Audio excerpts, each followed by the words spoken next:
talking about hydrographs. Hydrographs is nothing but it is the plot of Q with respect to time, where Q is in meter cube per second, and time is, of course, in maybe seconds or typically in hours, or sometimes it is also in days, but we have to keep in mind that it is unit of time. But let us try to get a feel today that how a real world hydrograph actually behaves. So, for example, when there is no storm, that would mean is that there may be some water still present into a river because of the water that is seeping from the ground. That is, base flow may be present if there is no rainfall that has happened. For example, if you go to Sabarmati river today, you may see that there is some water that is always present there, and it may happen if the surrounding grounds are saturated, and water will always keep on pouring or seeping because channel is always the lowest point in the surrounding areas, and water will always have tendency to flow from high point to low point.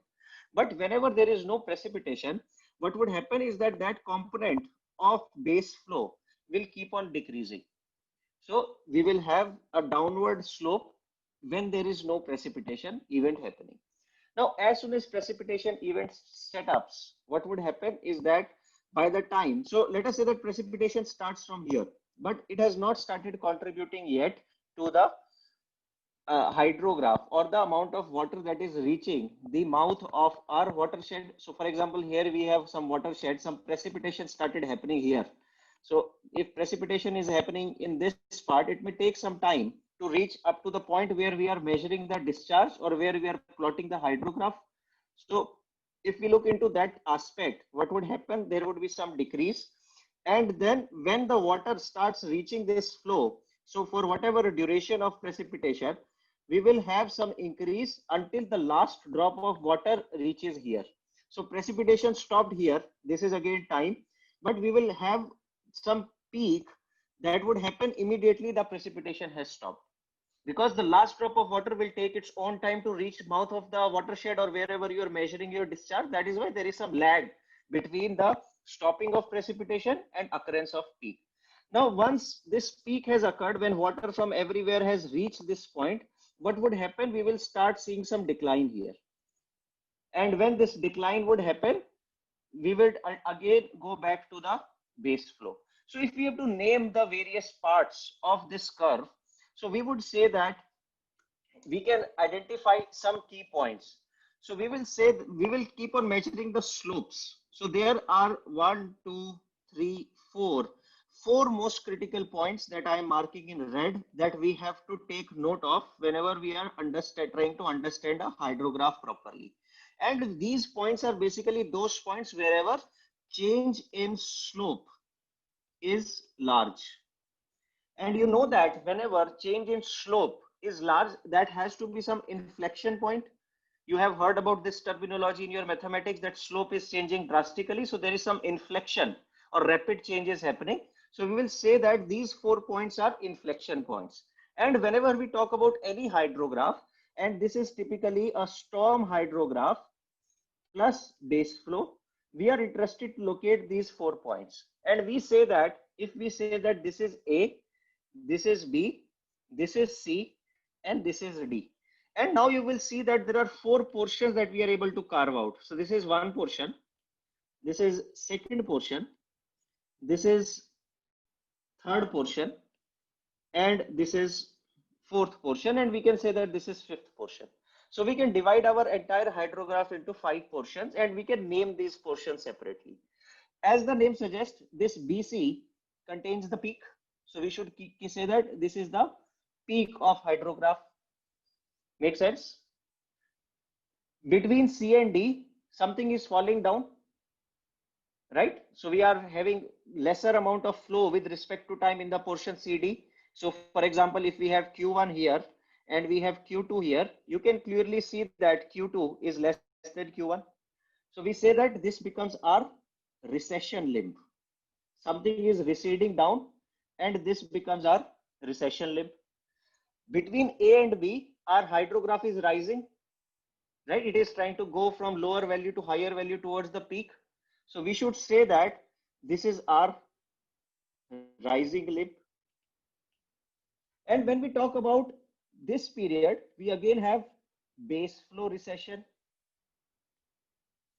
And this portion is also our base flow recession. So basically, this is how we name our various components of hydrograph. And what we are trying to do here is that we want to understand that I have already recorded that how basin characteristics impact various portions of the limbs of hydrograph or various portions of hydrographs. So for example, if we have a steeper slope, you can clearly say that out of these 5 components, which all of them are going to get impacted. If I say that our watershed has certain shape, which is skewed on the right side, then you can quickly see on which direction your peak, that is portion between B and C, should be aligned to. So that is what this quick analysis gives us, that now we can control individual parts, and sometimes we can also write equations that, for example, in hydrology, as I am mentioning again and again, we are interested to quantify certain aspects. Intuition is fine. This is developed based on intuition that when there is no precipitation, flow should decrease, then precipitation should increase. Then where precipitation stops, again, flow should decrease. That's an intuition. As a hydrologist, we have to quantify that. When we have to quantify, we have to write equations, and we can write equations for different parts. Now, for example, if I say that once the precipitation stops, can I write I is equal to 0?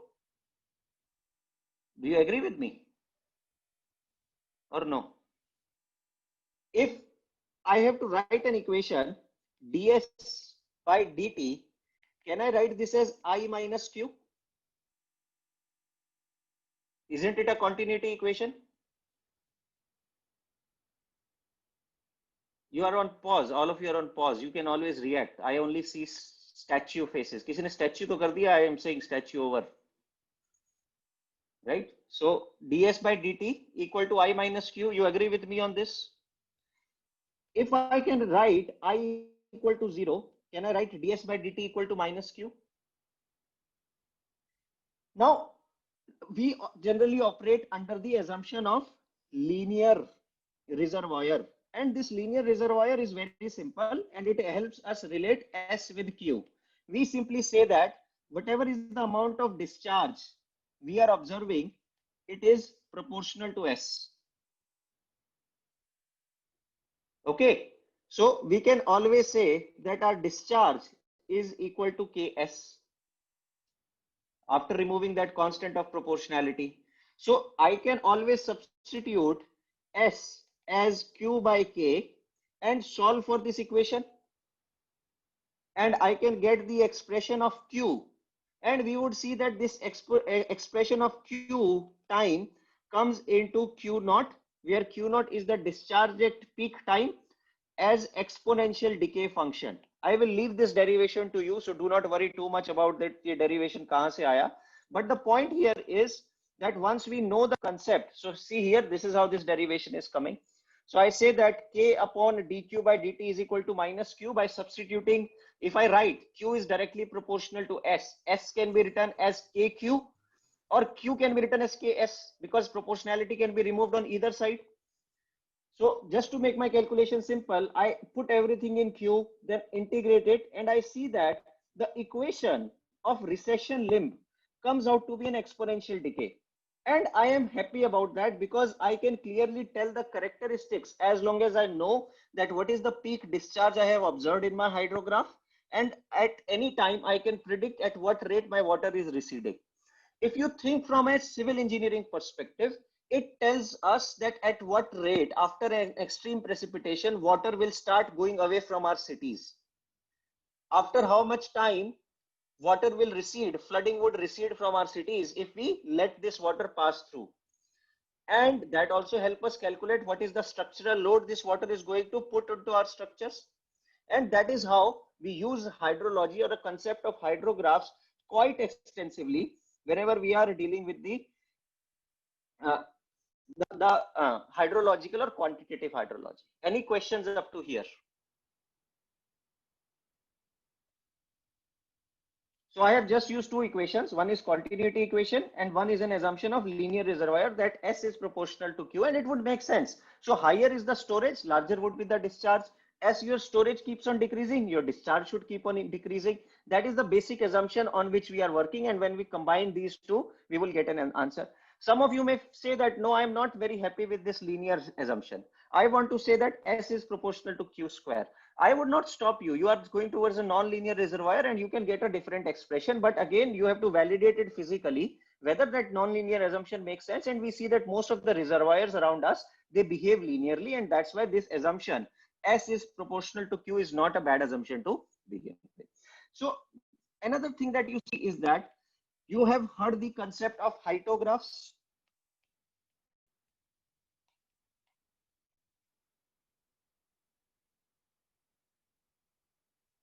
You have also heard the concept of infiltration.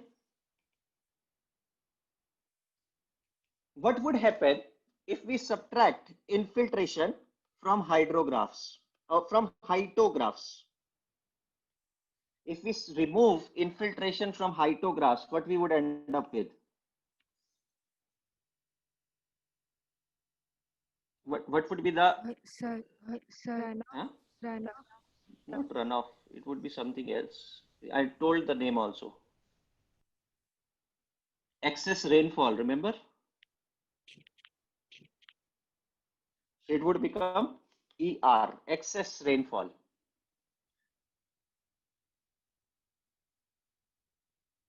Yes, you're right. That would correspond to the volume of runoff. When you add it together, multiply it by area of watershed, it will effectively be runoff volume. But the name that we give it is called as effective rainfall. As the name suggests, effective means we have removed all the losses. We have removed all the infiltration, all initial losses. And we are saying is that as a hydrologist, I am specifically interested to know how much water will reach to me after all the losses have been removed. So if we are interested in effective runoff rainfall, we can also define a concept of direct runoff hydrograph, DRH. That would mean let us remove all the losses and try to see that if a storm of certain magnitude and certain duration hits my catchment and I ignore base flow, how the flow would look like, right? So for example, there in previous case we're having something called as base flow. That is all this area before and after the storm. If I hatch this is going to be my base flow. That is always going to be there, even if there is a precipitation or even if there is no precipitation. You agree with me? Because that water is coming from underground flow. It has nothing to do with storm. This water was present before storm happened. This water is also present when storm has stopped. That means some base flow is always there. And this is a typical characteristic of perennial rivers, rivers that flow throughout the year, even if there is precipitation, even if there is no precipitation. Like river Ganges, right? River Ganges, it's a snow-fed river. But if you talk about river in southern or western parts of India, which are not snow-fed, you always see that there are many rivers which always have water, at least some quantity of water throughout the year. That is basically coming from base flow, right? But when we are trying to understand that if a 5-hour storm of depth 1 centimeter, this is a precipitation, 5-hour precipitation with effective depth of 1 centimeter occurs, and I am saying effective depth because I have removed all the infiltration losses. This is my effective rainfall that I am talking about.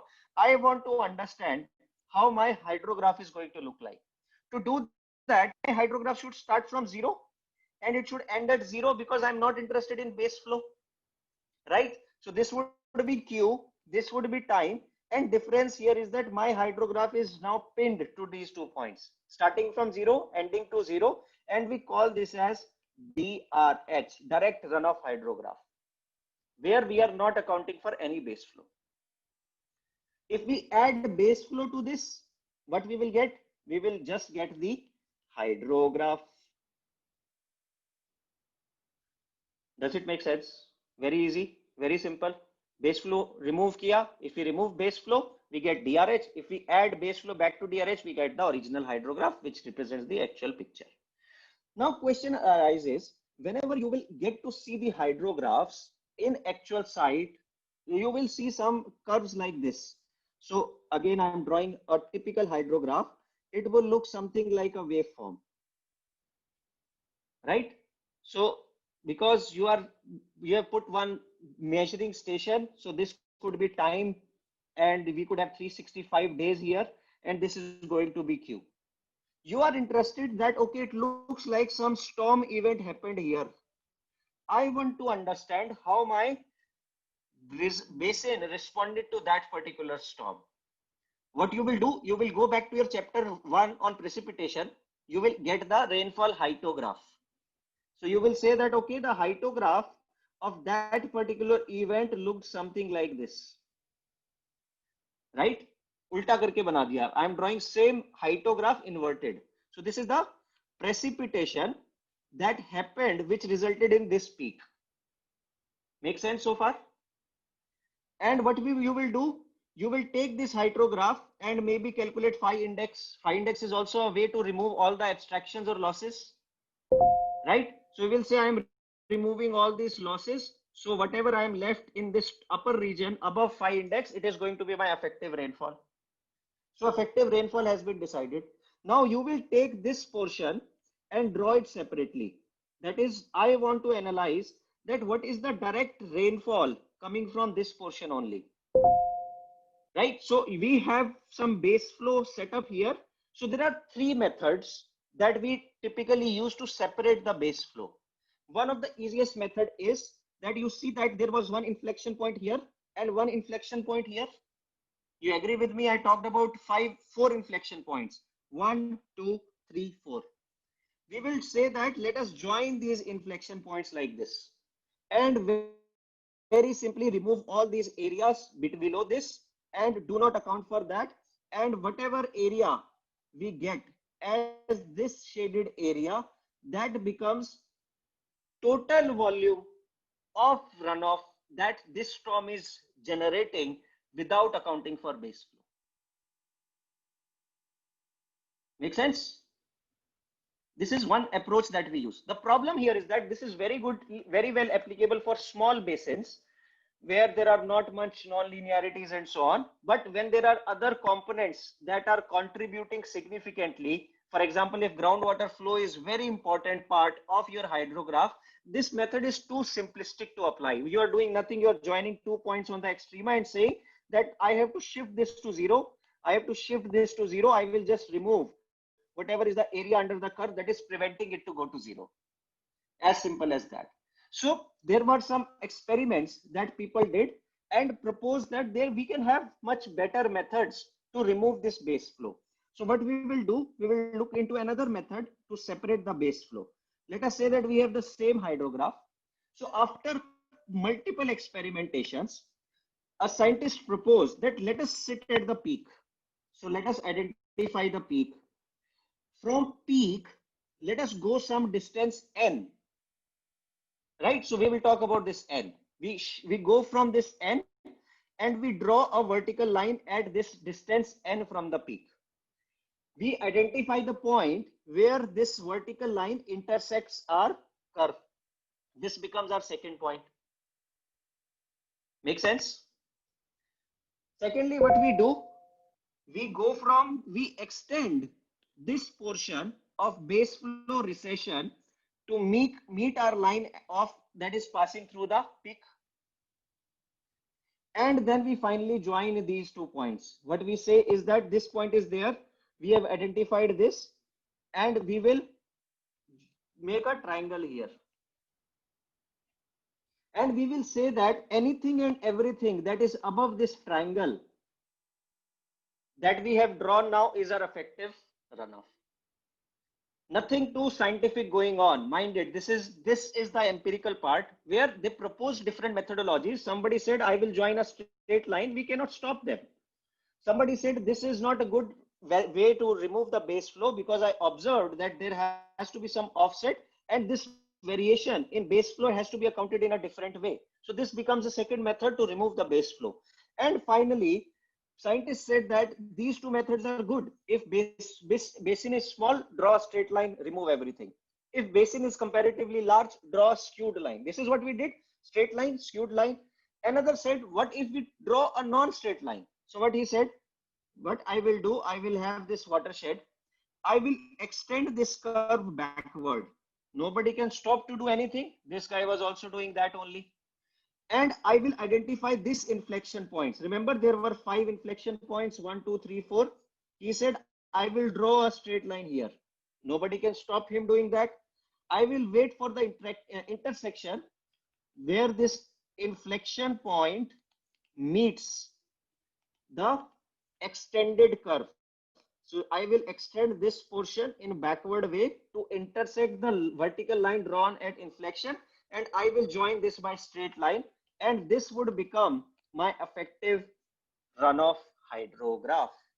So there are 3 methods basically: join one straight, join curvilinearly, or join using that displacement of n, where this n is function of area, and this variation is 0.83 a raised to power 0.2 days. So that is n value is the function of area of your watershed, and as the area increases, your distance up to which you should go away in method 2 from the peak increases. Do you have to remember all these formulae? No. Do you have to remember why we are doing it? Yes. Because we want to understand how sensitive your watershed is to a given storm. That's all we are doing. So we have to remove the significant portion of base flow. That is what was present in the river before storm started happening. And these are the elements of hydrograph that we want to discuss. Now, second question arises. Let us say that we derive a DRH, direct runoff hydrograph, for 3 centimeter rainfall, which happened for 3 hours. What is the use of that? Once you have developed a DRH for any duration of rainfall and any depth of rainfall, you can literally quantify what is going to be the DRH for any other depth of rainfall. So I can convert it to 6 centimeter rainfall, and I can convert this 3 hours to 6 hours.